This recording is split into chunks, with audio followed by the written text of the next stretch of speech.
Don't you dare come back, Baldy. As I returned home exhausted from work, merciless words and my daughter's school bag were hurled at me. You're not needed. You're not a father. Don't come back home. When you come back, the house feels darker. And don't you dare show up at the parent-teacher day. It would be so embarrassing if people found out you're my dad.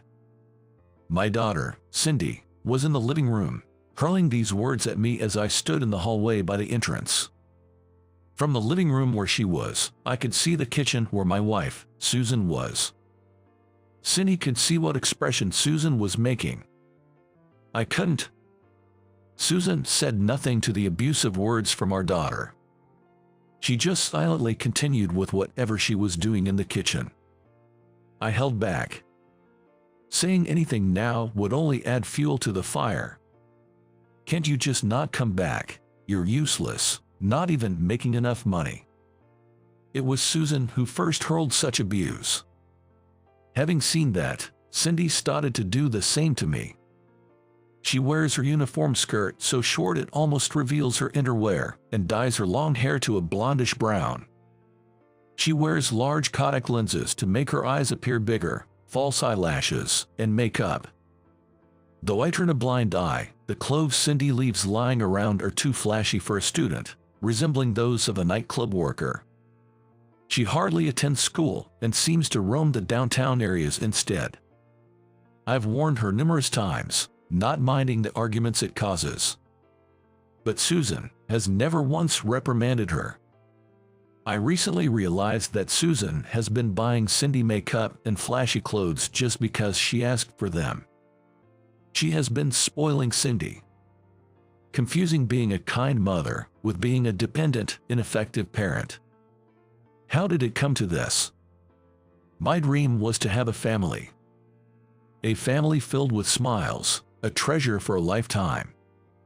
I didn't expect a baseball team-sized family, but I dreamt of playing catch in the yard with a son and buying a wedding gown for a daughter to keep as a bridal gift. I bought a house with a yard for this dream family and gritted my teeth at work every day to pay the mortgage. I was all about baseball in my school days and never really studied. Surviving in a world of an office worker, chasing numbers every day, was not going to be easy without extraordinary effort. I had never even used a computer before, so I gave up my weekend and, swallowing my pride, attended a computer class for beginners. Most of my allowance went to drinks with my boss. It was never enjoyable, just listening to sermons over drinks. All to get on the boss's good side. To climb the corporate ladder, survive in the company, protect my family, and realize my dreams. It's not something I can proudly boast about, but I was skilled at ingratiating myself with seniors during gatherings and securing their help to navigate the corporate environment more easily. This was because I had become accustomed to gauging the moods of my seniors back in my baseball club days during school. My allowance used to be $500 a month, but it was cut down for trivial reasons, and now it's just $30. The reasons for my allowance being cut weren't significant. It was for things like breaking a dish while washing or forgetting to buy the milk I was asked to get on my way home. Unable to engage in internal sales to win over my boss, I had to compete on merit with colleagues who had studied properly in college. But I couldn't give up. It was all to afford a spacious house with a yard, to spare Susan the hardships I went through, and to let her focus on raising our children.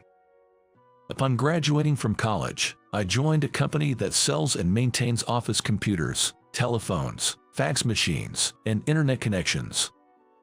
Our company has branches nationwide. I was assigned to a regional city in the New York area. I drove around unfamiliar lands in a compact car from morning till night. Susan, who was newlywed at the time, followed me. As the team assistant of the baseball team, Susan was quite popular.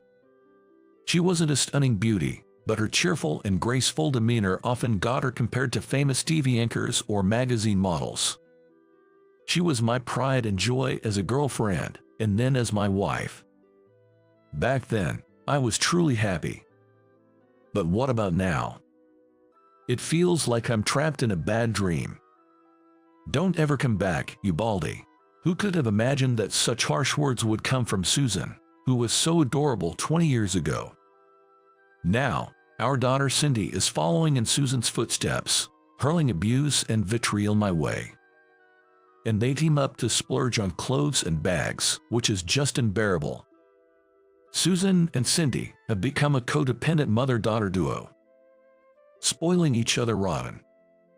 I looked at myself in the bathroom mirror. I'm only 35 years old. Yet, I am indeed 35. My hairline has receded, my forehead widened. My hair has lost its thickness, and wrinkles have appeared on my face. My belly has started to sag.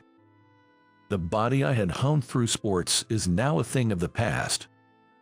With age, I've keenly felt the decline of my physical capabilities. The ace pitcher of the baseball team that I once was is no more. Yet, I refuse to give up. Being tired and berated every day can't be all there is to my life.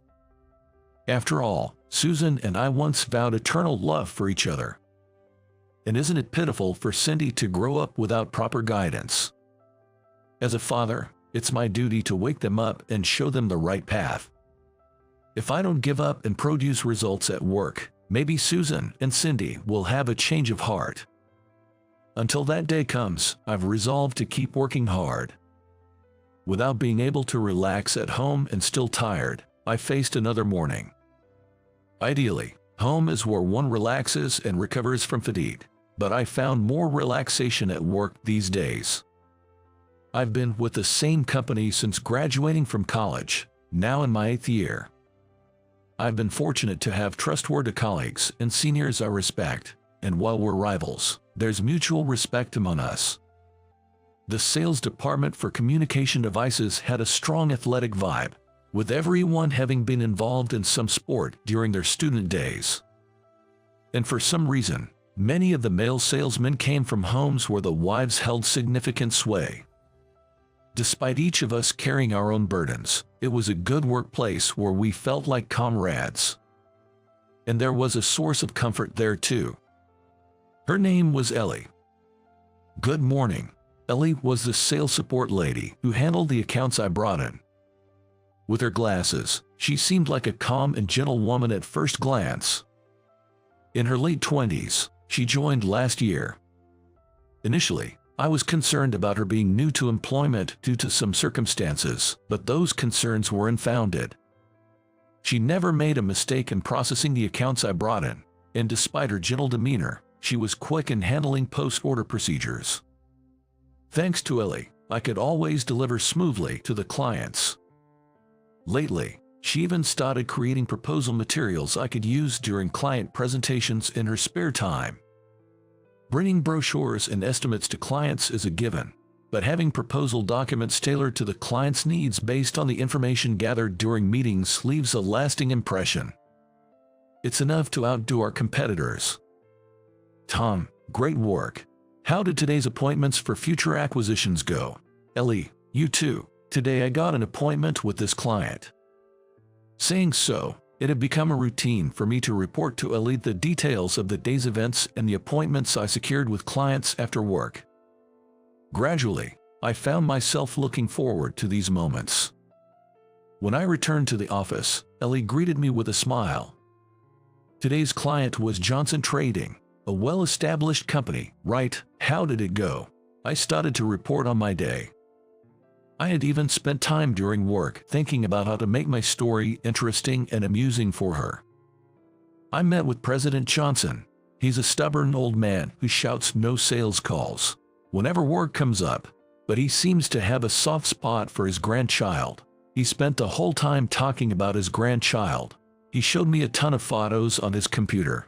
He has so many videos stored that his computer has become incredibly slow. So, I suggested he stop storing them on his computer and start using the cloud for his photos and videos. He then agreed to an appointment for a future proposal. Ali always had a great reaction to my stories. Wow, you got a follow-up appointment from talking about his grandchild's photos. And you even proposed using the cloud to someone as old school and stubborn as President Johnson. That's amazing. I'll make sure to create a proposal document that's easy for the elderly to understand and that even a stubborn old man would appreciate. Normally, creating proposal documents would be a hassle, but having Ellie happily take on this task was soothing for me. It would be even better if it led to a successful deal. Achievements made alone are great, but accomplishments achieved as a team, with the effort of two people, hold many times more value. As far as I know, such teams bring more luck to the company. Despite everything, I might just be lucky. How dare you show your face here, you Baldy? Don't act like a father when you can't even earn, Baldy. No matter what insults await me at home, I will not give up. As long as I have a place at the company and a family I swore to protect, I must never give up. That day, what awaited me upon returning home was an even more intense barrage of insults from Susan and Cindy. And it was no wonder. Today marked the end of the fiscal year, and my branch had barely managed to stay in the black, with most of the team failing to meet their quotas. As a result, unfortunately, our bonuses were cut to a third. Thankfully, with Ellie's help, I had met my quota. But from the management's perspective, it was a collective responsibility. My efforts, sadly, went unrewarded this year. I suffered the same fate as the rest of the team with a uniform bonus cut. I was certainly afraid of Susan and Cindy, who were furiously berating me. I'm not to blame. It was the others who performed poorly.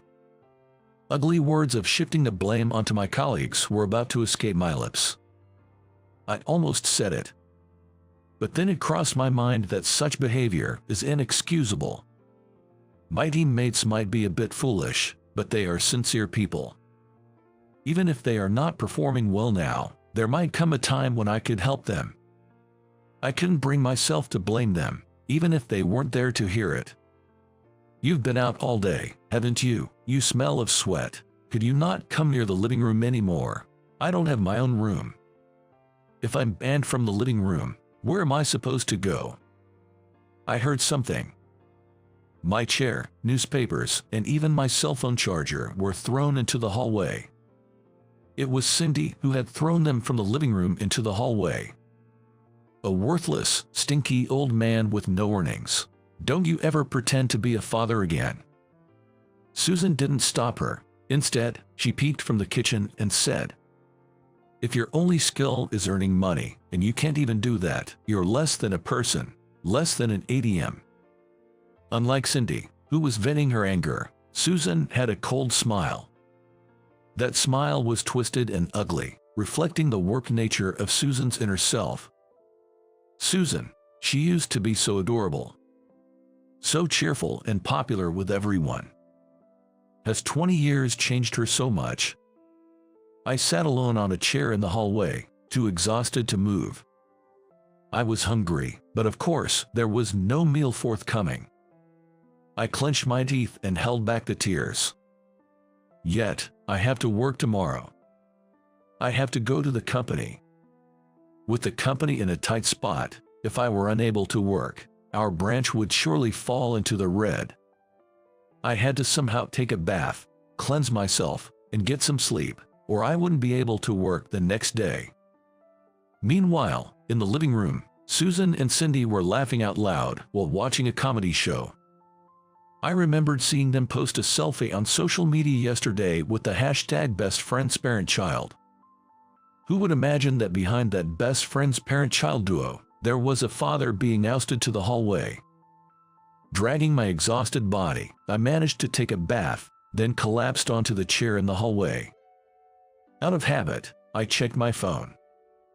On the screen, Susan and Cindy sparkled like beautifully edited actresses. How did it come to this? Gradually, sleepiness overcame my fatigue.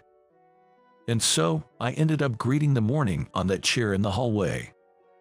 The next morning, I woke up feeling anything but refreshed and zoned out at my desk for a while. Then, a kind voice reached me. "Tom." Huh? It had been hours since I'd spoken to anyone, so my voice was barely there. "Good morning, Tom." Ellie was waving her hand in front of me, trying to catch my attention. "Ah, Ellie, right. Sorry, good morning." "What's wrong? Did something happen? You don't seem yourself.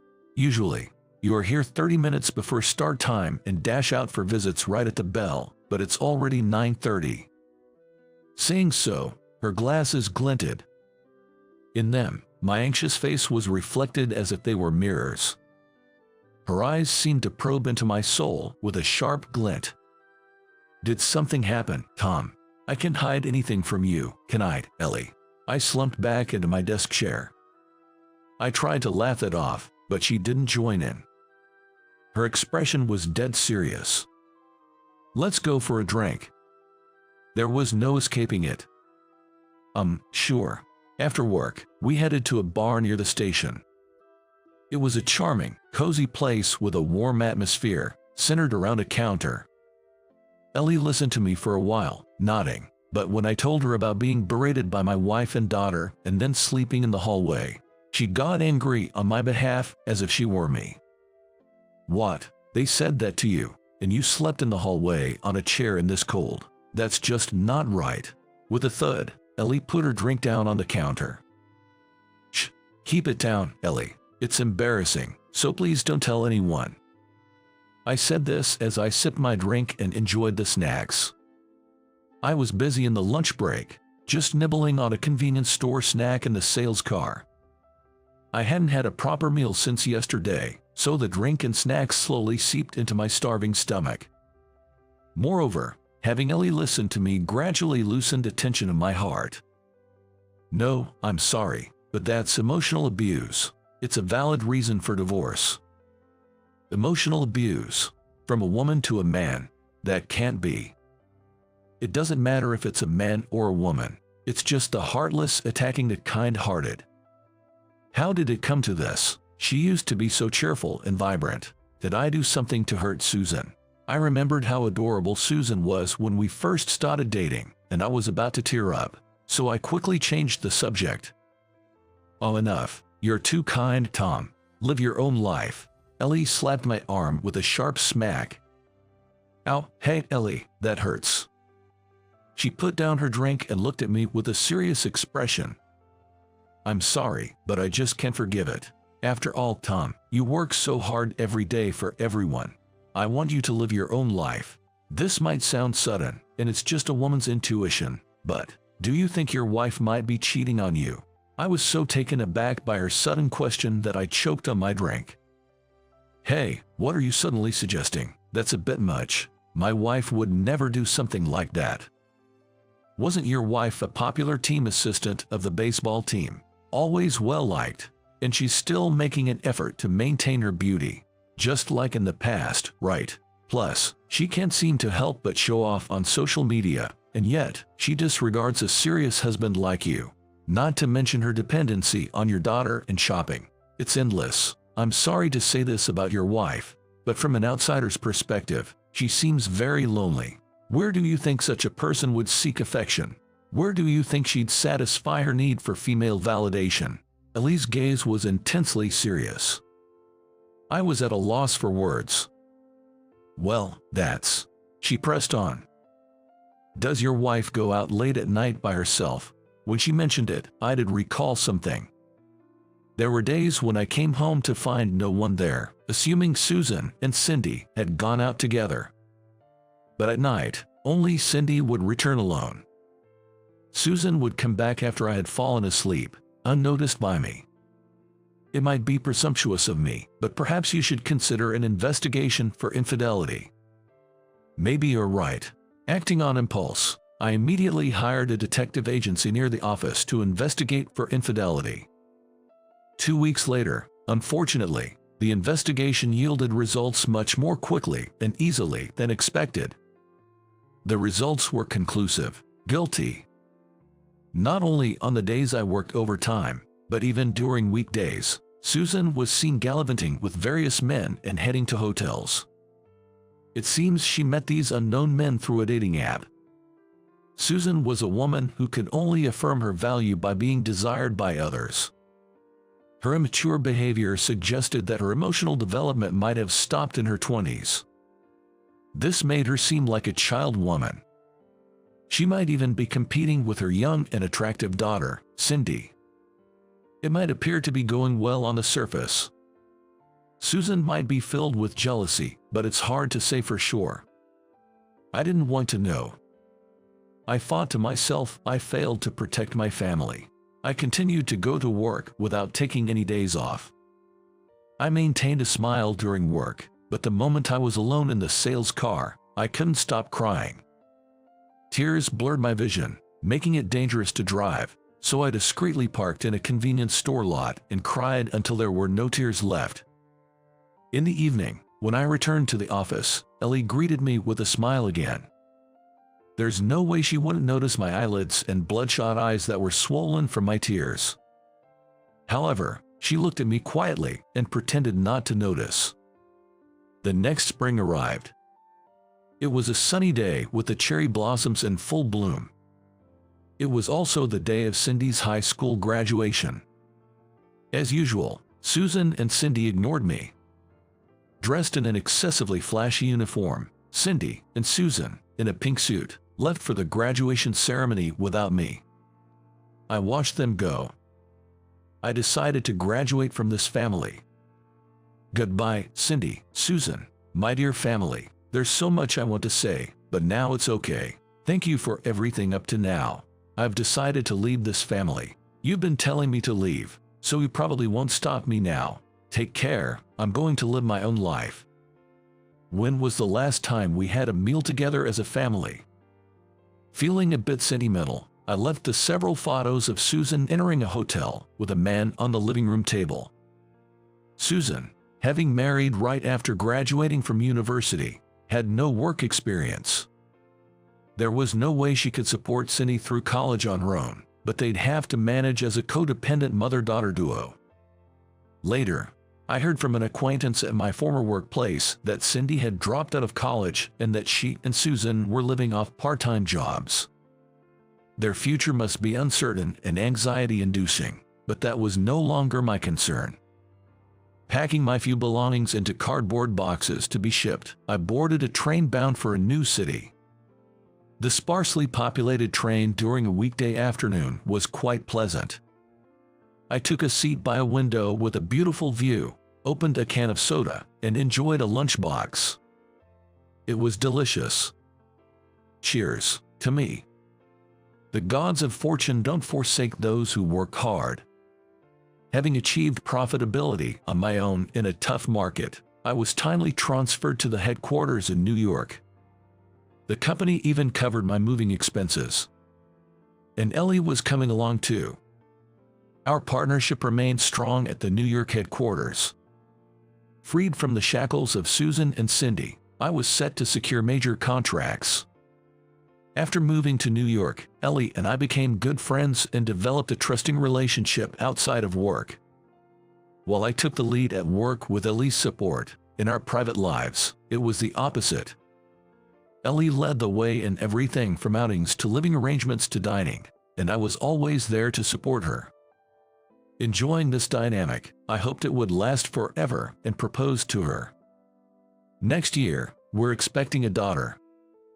This time, I'm determined to create a family filled with smiles,